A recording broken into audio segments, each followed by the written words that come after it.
Her, H-E-R. H-E-R. Also known as Gabby. Is that a real name? No, I don't think so, but she performed under that name at one point, from what I heard on Sirius XM yesterday. Okay. All right. Well, Yeah, so if I ever meet her and be like, "What's up, Gabby?" She'll be like, "How did you know that?" I had no idea. Yeah. And Yeah, so we don't know if Gabby's a real name either. It might just be another, pseudonym. yeah, I think that was like a stage name. She was kind of working them out, Okay. Gabby. That didn't stick. All right, forget it. I'm just gonna go with her. Her. They were like, that's not gonna probably work. You can't roll out with a pronoun. She's like, let's try it. Let's just see if it works. So at this point, it's too late now. You're stuck Uh, with it. Koasa said her name is Gabriella. Okay, there you go. Well, that makes sense then why she did Gabby. But yeah, her stuck with that name now. Her stuck with that name, yes. I know English teachers who are listening this morning are like, "Oh my God, oh, this is so bad." That's Yeah. terrible. That's terrible. Hey, look, I didn't do it. Her did it. Her did it. She's a beautiful voice, though, and a beautiful song, powerful song. Congratulations again on that Oscar-winning song performance and score for Judas and the Black Messiah. Yeah, and so good morning, folks, coming to you live from the Philly area. This is the Power Hour, brought to you every Monday through Friday, 6 a.m. to 7 a.m. Happy to be here to talk to you about all the things that are happening. We're kind of reflecting on the news of the day each day on the show and giving you our opinions about it. This is a talk radio show. It is not a news program. We do not purport to be journalists or try to act like we are. We're just a couple of guys who just have a microphone in front of us, and people said, "Tell them what you think about this." Oh, okay, sure. Tell you everything we think about it, right? And you might not always agree with us. Let me just say that. Yeah. I met somebody like that yesterday who listens to the show. Oh, wow, really? Yeah, I'll tell you about it in a minute after we get to after we get through the full opening. But sitting across from me in his virtual studio is none other than Bishop Dwayne David Royster. And sitting across from me in his virtual studio, just down the road and across the way and down by the pond, is the Reverend Dr. Mark Kelly Tyler. And sitting in a real studio this morning is none other than Koasa, who holds this show together. Good morning. Oh, good morning. How are you today? Doing okay. All right. So how was the ride in today? What was the weather like out there? How were the roads? The weather's not too bad. It's a little warmer than it was yesterday. So I did, downgrade to a slightly, cooler jacket, or not as warm of a jacket, I guess. But it's still a little cold to me. My hands are cold, so I'm like, oh, I should have worn gloves or something. But the traffic, not too bad. Luckily for me, at this point, because of all the detours in life, getting here, I know a couple of routes, and so I got stuck behind a truck. So I went Oh, a wow. different way and then got stuck behind another truck. But they turned off, so I was good. I made it and I was fine. But yeah, the trucks are back. So I'm guessing that Mondays they must kind of be off, Mondays and Fridays, but Tuesday, Wednesday, and Thursday they seem to be out there. Oh, wow. Yeah. Those are the big delivery days for them. Must be. I don't know why, but I always get stuck behind a truck during those 3 days. So I'm gonna have to remember that. I'll be Well, glad when we get past these 30-degree swings every day. Right. That will be very nice. Like we can get like a 10-degree swing instead of a 30-degree swing. yeah, what's going to be really nice today, I was going to tell you, Koasa, just be glad that you are not, riding on a motorcycle and get stuck behind a garbage truck going up a hill Ooh. they can't pass. Ew. Okay, so we need our shark music. Oh, Okay. God. I haven't even gotten on Facebook Live yet. We've got company this morning. Oh, boy. Is he really out there? He is out there. So I guess we should also introduce then our other, he's like our internet host, Nick. Yes, Yeah. Nick Talafaro is out there watching and waiting in the wings. Beware those that are on the Facebook chat this morning because you never know what Nick is going to say. Oh man, I know. Yeah, his morning words are not as nice as his evening words. I think he's just like cranky in the morning. He's smooth in the evening. Check him out, 4 o'clock today. That's right, 4 to Yeah, 7. exactly. We have to start trolling his show as well. Glad to see everybody out on Facebook Live, by the way. Hit the share button if you don't mind, and if you are watching on YouTube this morning, do the same. So, yeah, hey, what's the young guy who went to Masterman, who's in Hamilton? I have He no. he was nominated as well for an Academy Award. Oh, Didn't really? get it. That's great. I have no What, idea. what's his name, Kwesa? Come on, everybody. The kid in Hamilton. You all know who I'm talking about. He was Yeah, in I Leslie Odom Jr. Sam Cooke. He Oh, played Sam Cooke okay. in Okay. One Night in Miami. Okay. Did One Yeah. Night in Miami win anything? No. Nothing. Nothing. They just set Regina King up. I told you, man, we were invited to the party but not allowed to dance. There were more black nominations this year than I have ever seen. I don't know that scientifically, so don't get me wrong, but a lot of the categories have black nominations. But just because you get invited to the party doesn't mean you're invited to dance. Yeah, well, Leslie Odom Jr. Thank you all, everybody. I appreciate that. Yeah, I don't know. I was like on. I knew it started with an L, but I wanted to say Lynn Miranda, which I know is not the case. But yeah, so he was invited, didn't get to dance. He's going to get an Academy Award one day. Absolutely. I didn't think he was deserving competing with the people he's competing with in that moment. I mean, honestly, I don't even know that was the best acting in that movie. The young guy that played Ali was really good. It's hard to play Ali, Right. and he played a young Ali in a very at that very formative stage in his life. He was good. Yeah. So anyway, but yeah. So shout out to Leslie Odom just for even getting nominated, though. I mean, representing Philly out there. Absolutely. Glad to see everyone out in internet land, out there in cyberspace. So yesterday, the ride was great. The Peace Ride, about 100 motorcycles. I That saw your video. You had a nice video out there. Yeah, Reverend Willie Singletary put that together, and let me just tell you how the Lord moves in mysterious ways. Mm-hmm. So our ride, Black Bikers Vote, that Power is sponsoring, is going to be on this Saturday. We're riding to remind people that there is a primary election happening on May the 18th. And so we're calling motorcyclists out, independents, motorcycle clubs, riding clubs, social clubs, three-wheelers, whatever. Come on out, ride with us. We're going to gather at Christian Compassion Church at 2. We're going to take off at 3. Kickstands up at 3 o'clock. And we're going to ride through the city, through neighborhoods with low propensity voters. Going to have the big flatbed truck, calling people out and bringing attention to the election. And we're going to end at Enon. So yesterday, let me just tell you, man, how powerful this was. So we started at Parkside at the in the parking lot where ShopRite, Lowe's, and all that stuff. Second Street, yeah, right. You put the So second mm-hmm. right. So first of all, I'm sitting there kind of just tripping off of the fact that last time I was in that parking lot, everything was being looted. And this was like last summer, Right. and it was just like it was just like a hectic scene. And so to see all of that, moving again and vibrant, happy for the neighbors in Parkside and in West Philly because they really depend on that, on that community. But we went through the city and we stopped at multiple places to pray. This was a ride to try to bring attention to all the gun violence in the community. And they actually ended the ride and had 300 men that they called together to have a conversation about it at Christian Compassion.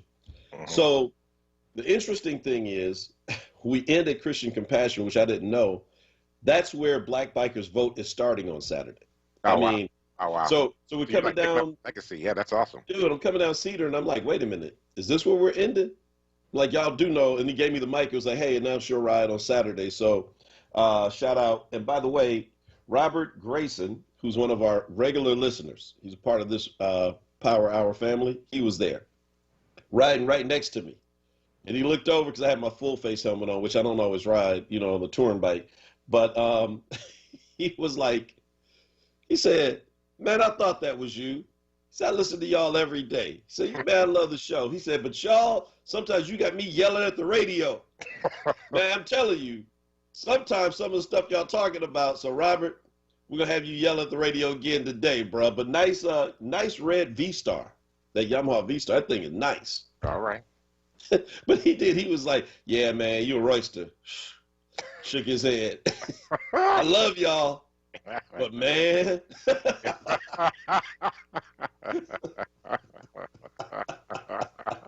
talk about a real moment. That's funny. That's funny. Hey, can you give everybody Christian Compassion's address again? I think somebody was asking about the starting location, and they needed the address and the time for Saturday. So I just wanted to make sure. Yeah, Saturday. Christian Compassion is 62nd and Cedar. Mm-hmm. Gathering from 2 to 3, hanging out. Bring the bikes in. Bring young people down. The kids love seeing motorcycles. And but we're going to take off at 3 o'clock and just roll through the city. Again, we're going to be intentional about hitting neighborhoods that have low propensity voters. I know we're going to pass by Mount Pisgah in like on 41st.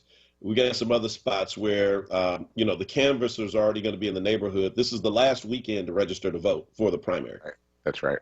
So this is really important. And it's going to be a great event. The weather looks nice as well. And so come on, you can hit the, I don't know if we have any, we're going to have something we can post that you can share as well. That was Harold Bundy that was asking, by the way. So Harold, look forward to seeing you Saturday. So Will says, not sure if it's happened to other listeners, but my sound is going in slow motion. Yes, it is. Very slow to go. Check it out, man. So probably, I don't know if we're going to open this up until we come back from the break. What happened yesterday. So let's talk about the MOVE press conference when we come back on the other side. Okay. But I think we probably should recognize that the census that happens every 10 years does have real life consequences and an impact. Absolutely. So places like Texas and Montana and all kind of weird places you would think picked up congressional seats on yesterday. Pennsylvania lost a seat. Mm-hmm. So we're going to lose a seat. What does that mean? Well, I mean, it means we lose power, right? Because part of this has to do with the Electoral College vote.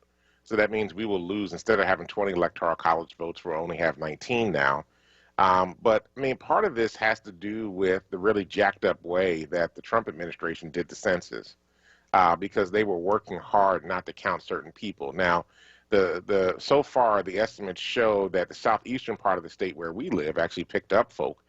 Probably because of great intention by a lot of organizations, including Power, about making sure that folks signed up for the census and that we were reaching out to immigrant communities, black communities, people that often do not reply to the census.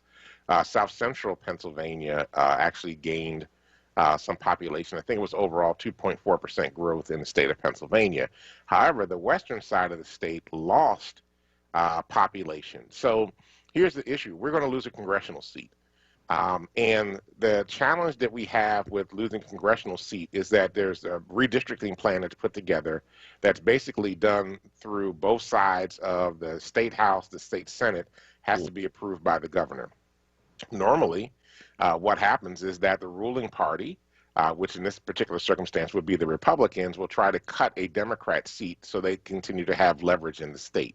So there's talk about trying to cut Connor Lamb's seat, although the reality is that the areas that lost base in western Pennsylvania are actually the more Republican areas. So it should be a Republican seat that gets cut, or 2 seats that get merged out there. So there's probably going to wind up being a redistricting fight because Governor Wolf ultimately has to approve the plan. If he vetoes the plan, then the state Supreme Court picks up the plan and then actually designs and enforces the plan at that point. So there's some real challenges. This actually causes a real problem for Pennsylvania. And it's going to be a nasty political fight. Wow. So again, the census has consequences. Voting or not voting has consequences. All of this is important and very consequential. So we'll continue to follow that. And one last thing real quick. So there's a bar owner in Cleveland, of all places, who said that he's so mad at LeBron James for his tweet about the tragic shooting and killing of Ma'Khia Bryant that LeBron later then retracted, then kind of tried to explain, and there's a whole piece with that as well. But this guy's like, I'm just sick of all this activism with athletes. He said he's not going to show any more Laker games with LeBron playing until LeBron retires. And LeBron cared because... To which LeBron tweeted like, oh, dude, I was just going to stop by for drinks tonight. Oh, well. Yes, like LeBron actually cares, Yeah, I'm sure LeBron James probably lost a lot of sleep last night in Los Angeles, like tossing and turning, thinking about his millions of dollars and this guy who won't play his games. Oh, poor thing. Even though people are sitting there on their devices in his bar watching LeBron play. Hey, bartender, make it a double. If you get better internet, I'm having a hard time watching The King. Yes. Dude. Or they'll just go to another bar. That's all. Stupid. Hurt his own business. In Cleveland, of all places, that's the gratitude and thanks you give. He did what Craig Elo couldn't do. Got y'all a ring. That's right. Show some appreciation to your king. He ain't my king, but he's your king, Cleveland. Have some respect. Absolutely. We got to go to break. When we come back, unfortunately, we have to go to some much darker stories. If you haven't read it yet, take a look at the news yesterday, front page, about the University of Pennsylvania, trying to act like they're in the 19th century. We'll be right back. It's the Power Hour. Recovery starts with a call. Pennsylvania's Substance Use Disorder Hotline is staffed by real people who are trained to help. They're here 24 hours a day, 7 days a week. They'll get you or your loved one into treatment regardless of your access to insurance. If you or someone you know is suffering from addiction, call 1-800-662-HELP. Recovery starts with a call. Paid for with Pennsylvania taxpayer dollars. Richard Allen Preparatory Charter School is proud to be celebrating 20 years serving Philadelphia students. We are a public charter school serving grades 5 through 8 and located in Southwest Philadelphia. We are committed to serving the entire child and are dedicated to preparing children to be successful in school and in life. We are now accepting students in 5th grade and taking waiting list applications in other grades. Apply at www.applyphillycharter.org. You have a right to choose. Choose greatness. Choose Richard Allen. Hey everyone, it's Michelle Obama, and I wanted to let you know that Barack and I couldn't be more thrilled that we got our COVID-19 vaccine. This is a deadly disease, and we know the vaccine will protect us from getting really sick. It's how we'll start getting back to seeing friends and family and doing all those things we love again. So I hope you'll join me, Barack, and millions of others around the country and get your vaccine as soon as it's available to you. It's safe, it's free, and it could save your life or the life of someone you love. To learn more, just go to cdc.gov/coronavirus. I know it's been a long, hard year, but we can beat back this pandemic. With your help, we can do this. Paid for by the U.S. Department of Health and Human Services. The Black Words Book Club. WURD Radio's monthly conversation on books that explore the African American experience through social, economic, and environmental justice issues. Tune in the second Tuesday of every month on Evening Words with Nick Taliaferro, 4 p.m. till 7 p.m. The next book for May is Living in Color by Tommy Davidson. Be sure to listen live, as Nick Taliaferro will hold a contest for a giveaway book bundle that consists of 4 titles from Kensington's Defina's Authors of Color's newest release. Don't miss it. Tuesday, May May 11th on Evening Words with Nick Taliaferro. Attention for WURD members. Get your copy and receive a 20% discount when you purchase at Harriet's Bookstore or Hakeem's Bookstore. For more information on the Black Words Book Club, visit wordradio.com. The Black Words Book Club is sponsored by Defina. Defina is an imprint of Kensington Publishing Corporation, America's independent publisher, concentrating on authors of color. You're listening to WURD Radio, 96.1 FM and 900 AM WURD, independent black media. Welcome back to the Power Hour. This is Dwayne Royster along with Mark Kelly Tyler. We're here Monday through Fridays from 6 a.m. to 7 a.m. to bring you the latest in news happenings around Philadelphia and, of course, our opinions. And we have plenty of them to be able to share with you. As a matter of fact, we're getting ready to go in and start sharing about what happened yesterday at the MOVE press conference and the words that came from the University of Pennsylvania. So what happened? I mean, you talked about this on your show, your Friday night show. Friday night show, yeah. Solutions here on WURD. And I mean, honestly, I guess it was just like that kind of weekend where I completely missed this. I know that, so Abdul Ali Muhammad, really great young organizer. I had a chance to work with him on that committee with Rebecca Reinhardt, where we were looking at the police response from the uprising last summer and in October. And so I know that he was the person who really kind of brought this out first about the remains of unidentified black people being used and misused by Penn's Museum. I really thought at that point that this was all historical, you know, people from the 17 and 1800s. Right. But this was actually also a part of the MOVE story. Yes. How so? So there were evidently a set of bones that were given to the University of Pennsylvania to help the city of Philadelphia identify who they belong to. So there was, and I don't have the actual names of the scientists that were at the University of Pennsylvania. They were unable to identify the location of the bone. So it's a pelvic bone and it's a femur. They believe one potentially could be male, the other one's female. The bones that they were studying somehow or another eventually wound up being used in classrooms at the University of Pennsylvania. The professor that was at the University of Pennsylvania that was supposed to have that was supposed to be doing the scan to figure out who they were, then eventually went to Princeton, took the bones with him to Princeton, used them in classes in Princeton. He then at some point returned the bones back to the University of Pennsylvania, but now no one is able to find the bones. However, just within the last week or so, these bones have been, the actual bones are not present because classes are virtual, but they were using images of the bones in classes at the University of Pennsylvania for a class. So the thing about it is that the professor's claiming he tried to reach out to MOVE members to get them to give DNA samples so he could figure out whose child because these are children's bones. They could figure out whose children they were. He said the MOVE members refused. MOVE members have said they never heard from anybody. They did not hear from anybody from the University of Pennsylvania, and that this was they have no idea what they're talking about. And for many, they feel like this is an open wound because they did not know these bones were still out there.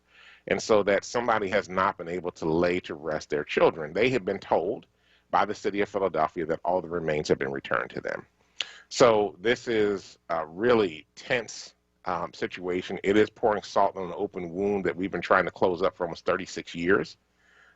And I can only imagine how painful this is for families. So yesterday was a press conference that was held in West Philly, right across from Malcolm X Park, by the MOVE family.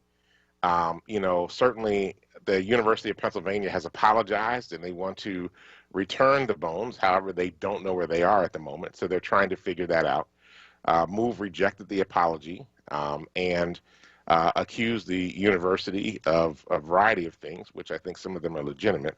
And this is kind of a standoff right now, and it's a really painful situation that needs to be addressed?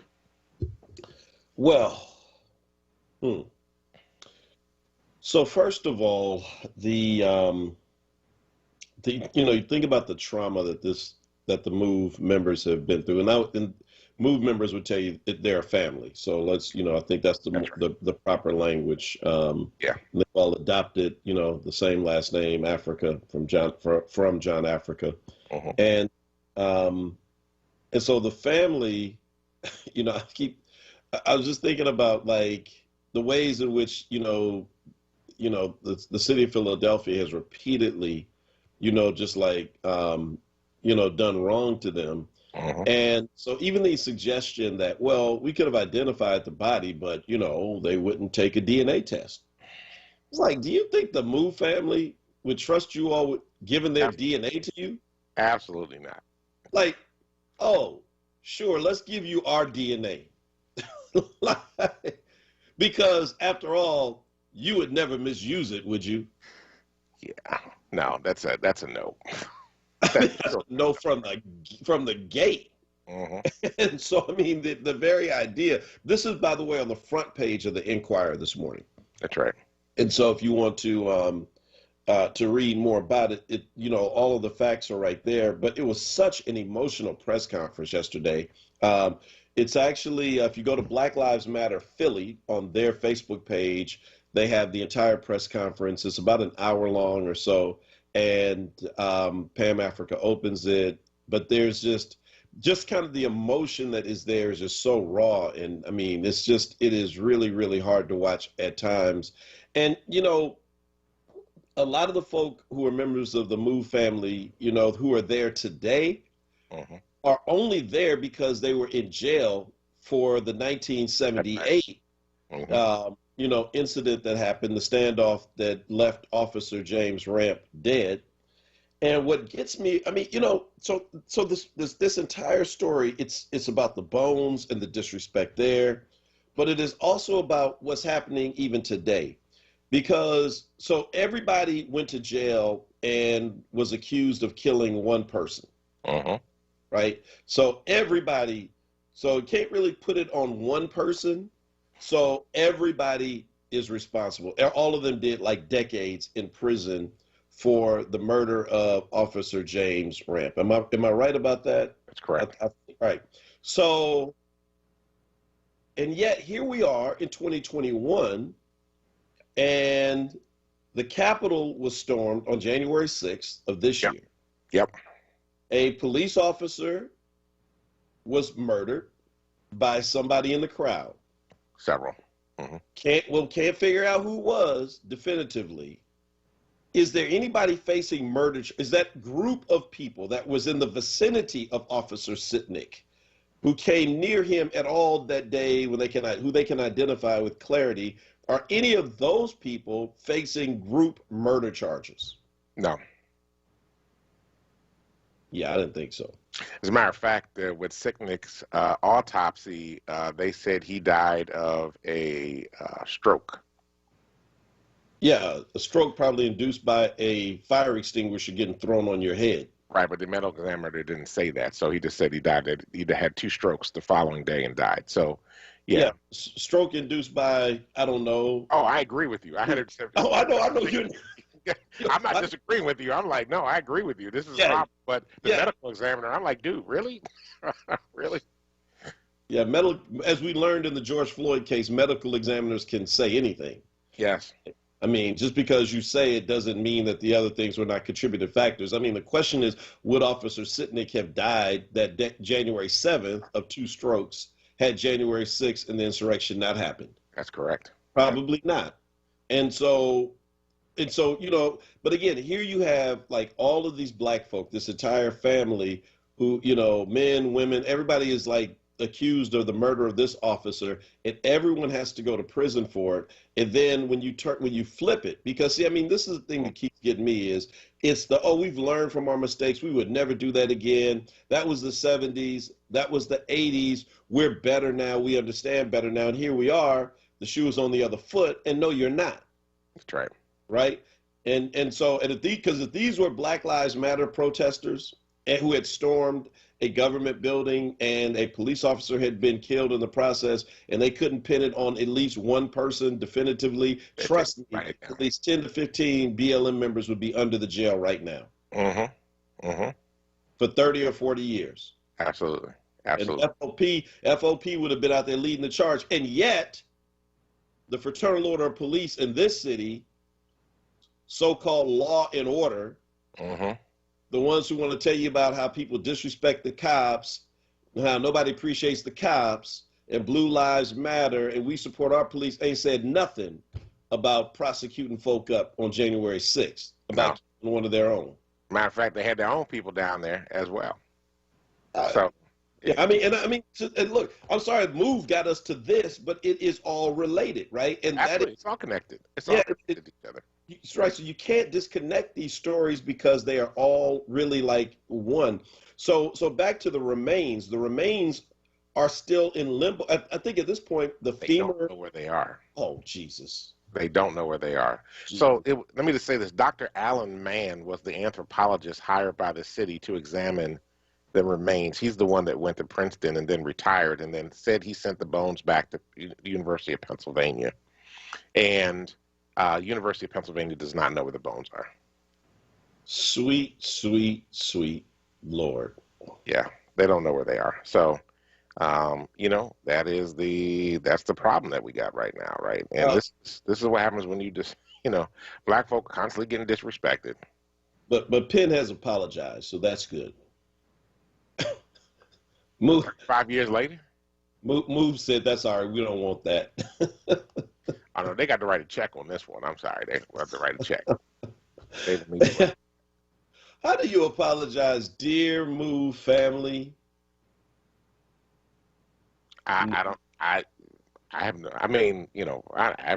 read the official apology, so I don't know exactly what it says, but and I don't know who they sent it to, but that's the thing. The other thing that their move is calling for in this is also the repatriation of the Skel collection that was gathered by Samuel George Morton, who was a eugenicist, who used skulls to explain and define why black people were inferior.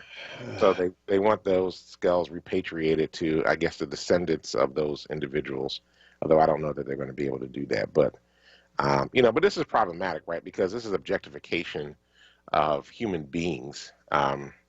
This is just very, very painful, very painful. Boy. Yeah, I mean, a morning show probably isn't the time to talk about this stuff.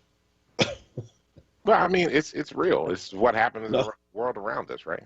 I know. I mean, I'm just saying, we just apologize to those of you who just, it's, unfortunately, this is a part of, what is going on right now around us. And it's like we can't not talk about it. And again, we haven't even mentioned like all the other kind of stories that have come up, in the last few days, kind of in that same light. That, some of this stuff just becomes so traumatizing, like over and over and over again, that we almost need to hire a radio show psychologist to kind of like end our day every day to kind of like walk us all through some breathing exercises and some ways in which we can handle, all of this repeated trauma. Penn, Raphael says, has always been a bastion of white elitism. Their arrogance now only proves my point. Well, Raphael, you get no debate from me on this one today, bro.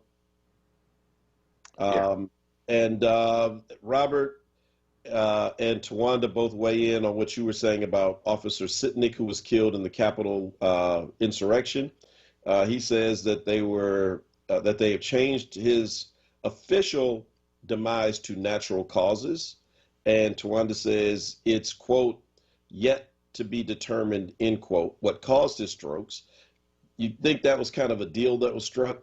I can't even begin to imagine what on earth you were thinking as the medical examiner to write that and to know what happened the previous day, right?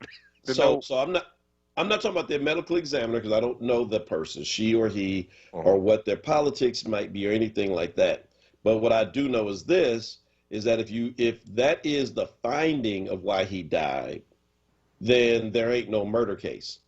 That's right. That's the problem. That's what I was trying to bring up earlier. Yeah. With the finding like that, there is not a way to charge somebody in the death is death. So and so we don't need to go lock up a bunch of Capitol rioters. They can instead go to Mexico on vacation while they're waiting on their case. absolutely. While somebody who happens to steal a bar of soap from the store because they need a bar of soap actually winds up in jail with a $100 bond that they can't pay here in the city of Philadelphia. Yikes. On that note, folks, hit the share button on Facebook Live. We got one more segment, and we'll be right back on the other side of this break. Phyllis says she received her official mail-in ballot on Friday. Right on, right on. I'm still waiting on mine. So listen, if you have your ballot, let folk know. Tell it to your friends, your family, because if not, we're going to probably have one of the lowest voter turnouts in Philadelphia history. It kind of feels that way, doesn't it? Yeah, and you got a problem because a bunch of Republicans are switching parties so they can vote in the DA's race. So we need to make sure folk get out and vote. Oh, I wonder why. All those white Republicans in the Northeast want to switch over to vote for Larry Krasner, huh? I don't think they're trying to vote for Krasner, but yeah.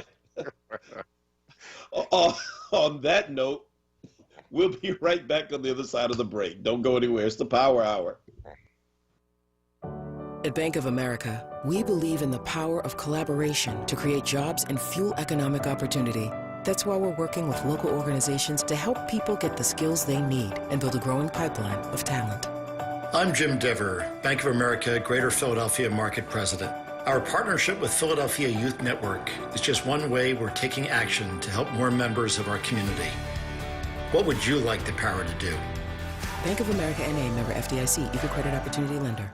The Pennsylvania Horticultural Society supports WURD and presents the 2021 Philadelphia Flower Show, Habitat Nature's Masterpiece, June 5th to 13th. Now blooming outdoors for the first time ever at FDR Park in South Philadelphia. Safely enjoy 15 acres of blooming gardens and artful floral displays, shopping, entertainment, and new food and beverage options, including park picnics and beer gardens, taking place outdoors this summer.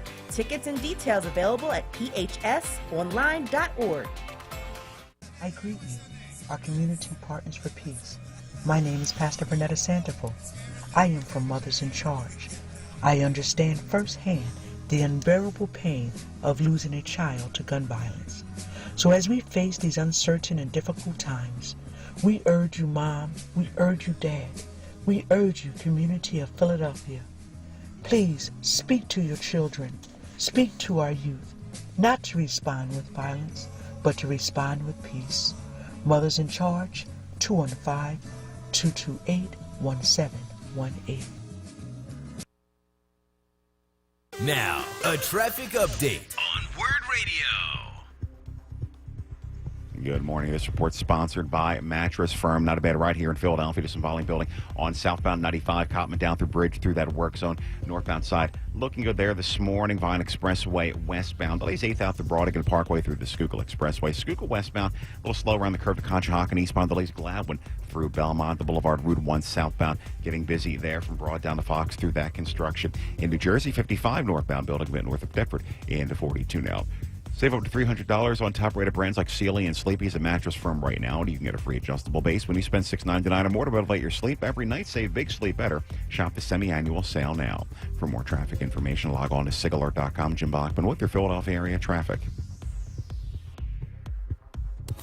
You're listening to WURD Radio, 96.1 FM and 900 AM WURD, independent black media. Welcome back to the Power Hour. This is Dwayne Royster along with Mark Kelly Tyler. In our last segment today, a lot still happening in the news. Big thing, the Department of Justice is kind of like reasserting themselves in terms of civil rights issues. It's finally nice to see. Voting matters, people. Voting matters. Well, you know what? So I've been thinking about that a lot. Like, so if Hillary Clinton had won and extended, Barack Obama's term, like, where would we be right now with regard to this? Because they had a division called COPS out of the DOJ. I forget what the acronym stands for, but Yeah, it has to do with community policing. Yeah. Yeah, and so they released a scathing study about Philadelphia's police department on use of force, but it wasn't just what they do wrong, but it was like very prescriptive of what you do to fix it. And it's probably one of the best studies I've seen. I refer to it all the time with our work with Power and with Live Free, and so you think about that, but that all came to a grinding halt under the Trump administration.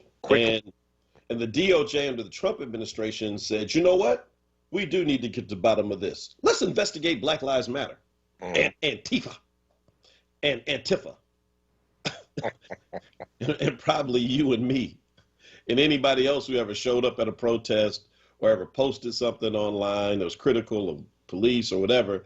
And so we were really set back for 4 years. Yeah. And so now here we are, roughly like 4 or 5 months into the Biden administration, and we're already beginning to see some of the fruit of that take place with regard to Minnesota and with regard to Louisville, especially Louisville, where we've had a difficult time getting any traction.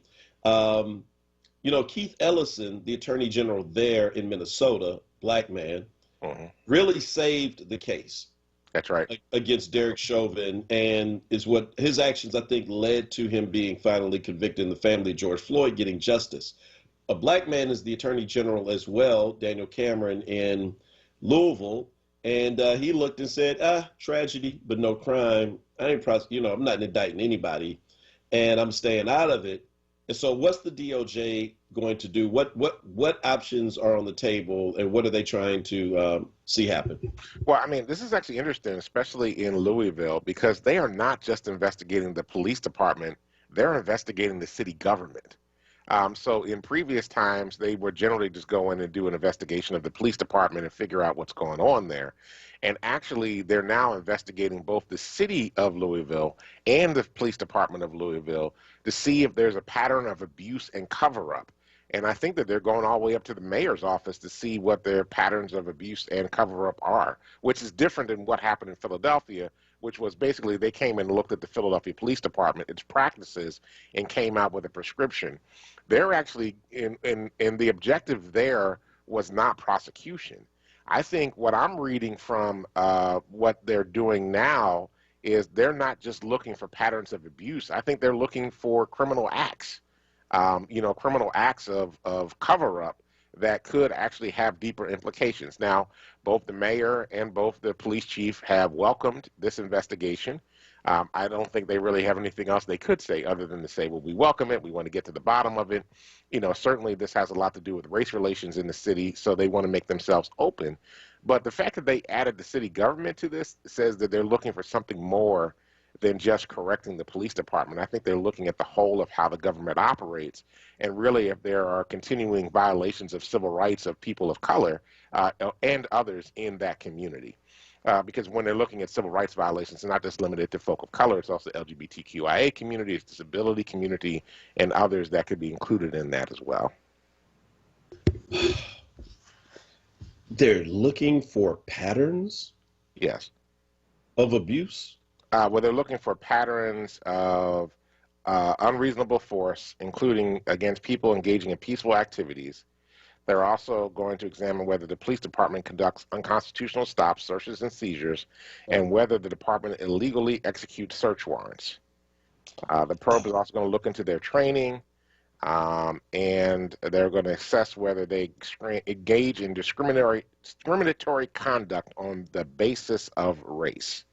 So let me help you, Merrick, dear AG. Yes. Now let's go to the next thing. Now, what are you going to do about it, right?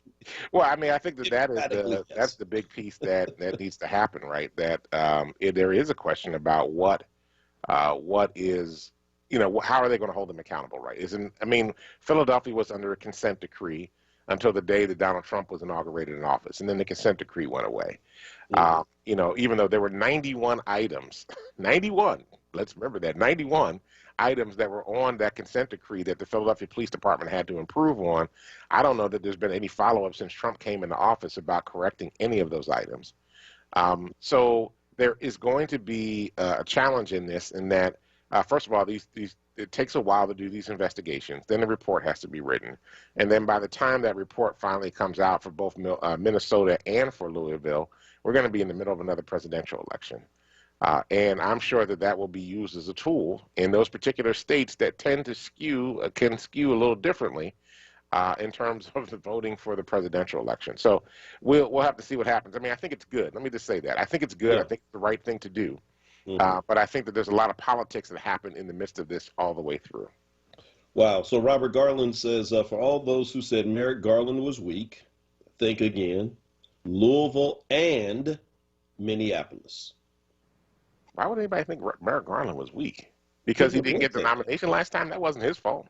Well, you know, people, please, just go back in your rewind 5 years ago when his name was put forward by Obama. Man, Obama took a beating from the far left about Merrick Garland, saying that he was that weak was like the least thing that they called him. I remember he got a lot. People that weren't feeling him. Oh, wow. Okay. I mean, I thought it was actually. I mean, he was more moderate than I wanted. Actually, I was looking for somebody more progressive, and he was kind of a moderate. But yeah, no, I don't think. I think he's got a point to prove, and he's going to prove it. And I think he's following the leadership of his president. And, you know, Biden wants to get to the bottom of this. This is causing a problem for him, and he wants this stopped. Mm-hmm. So Larry Krasner lets criminals loose, especially those with illegal guns. Let me just say up front that I'm a Krasner supporter, and so anything I say should be viewed through that lens.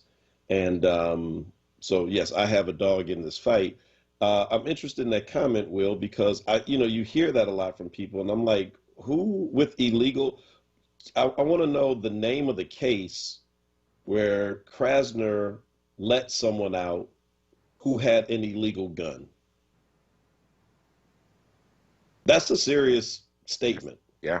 And in a city where people have been murdered at such a high rate, we hear those things, but I've never seen one story of a person who had an illegal gun charge that was let out by DA Krasner. Now, a person may have gotten out. That don't mean that the DA just said, here, open up the door, go on out. There is a judicial system as well, and judges have a lot to do with the bail setting and a lot of these things. But, sure, come on. Why are we carrying FOP dog whistles? Well, I mean, you don't even need to come on air. You could just if you can find the news story and just post it there, we'll be happy to read it because we're at the end of the show. But I mean, that's I hear that, you hear that a lot. But that's a FOP dog whistle. Right. That's a FOP dog whistle. And so, right. So you could throw it in there. Joe Simmons says Larry is the best DA ever, but not perfect. I think the same thing. Definitely needs more black ADAs. Again, I have a vested interest in this. So full disclosure. So, take what I say with a grain of salt. But, I just, again, I've heard those things and I've not seen those things. So anyway, we got plenty of time to talk about that. But let me say again, right? This is the situation of black folk that are actually going after Asian Americans because we keep taking white supremacist dog whistles. That's a white supremacist dog whistle. And we need to call it out for what it is. And we need not carry water for other people. That's all I'm saying. Yeah, I mean, clearly in our chat, there's a lot of support for Krasner, at least in our chat. You'd kind of expect that given, the basis of, I'm not on his campaign, Will, but I am campaigning to see him get reelected. I'd said that. Yeah, so that's your question, yes. And so, but I was before as well. So there's no surprise there. I tried to help him get elected the first time. Certainly, given the choices before us this time, absolutely. And so, yeah, like I said again, so I ain't got nothing to hide. But again, I don't have a problem with, he is not perfect. And I think that there are some legitimate issues that a lot of the folk who I work with, who are allies, have raised that he needs to take serious if he's given a second chance, if he wants a third chance.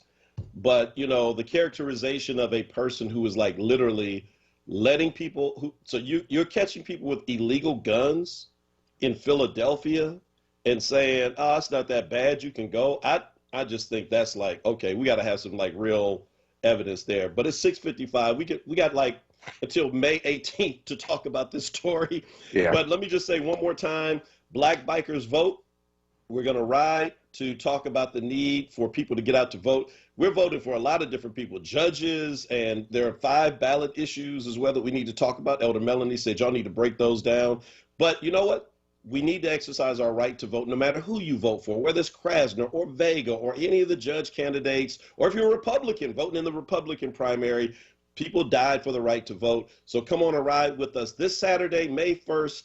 Gather at 2 p.m. at Christian Compassion Church. We're going to leave at 3 p.m. and we're going to rumble through the city, encouraging people to vote, ending at E9. Shout out to Pastor Lonnie and Pastor Allen for opening their churches for us to ride. It's going to be a great day. We love to see you there. 3-wheelers are welcome. Scooters, I don't know. I don't know. I kind of have an issue with scooters on a motorcycle ride, but some of you are pretty fast on the daggone scooters. Some of them are faster than my Harley. But there you go. All right. Well, listen, everybody, thanks for checking us out here on the Power Hour today. We appreciate everybody that's listening to us on the air, through the internet, Facebook, YouTube, through the app, whatever means that you listen to us each and every morning. We deeply appreciate you. Thank you, Dr. Tyler, for doing what you do every day. Thank you, Quace, for holding down the boards and giving us our weather and traffic each and every morning.